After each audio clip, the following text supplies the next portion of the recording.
இன்றைக்கும் கூட பார்த்தசாரதி பெருமாள் மூலவருக்கு அந்த மீசையானது சாத்தப்படுகிறது. இது அந்த கண்ணன் அவன் தேரோட்டினான் என்கிற அந்த ஒரு காரணத்தினால்தான் இந்த மீசையானது இங்கே சாத்தப்படுகிறது. இது வேறு எந்த திருக்கோவிலும் இப்படிப்பட்ட விசேஷம் கிடையாது.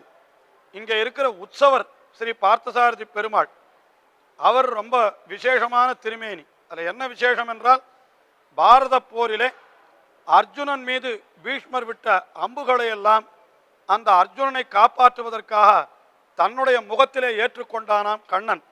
பற்றலர் வீய கோல் கையில் கொண்டு பார்த்தன் தன் தேர் முன் நின்றானை என்கின்றார் திருமங்கை ஆழ்வார். இந்த நின்றானை என்னால் அந்த பீஷ்மர் விட்ட அம்புகளை அர்ஜுனன் மீது விழாமல் தடுப்பதற்காக அந்த தேரிலே எழுந்து நின்று விட்டானாம்.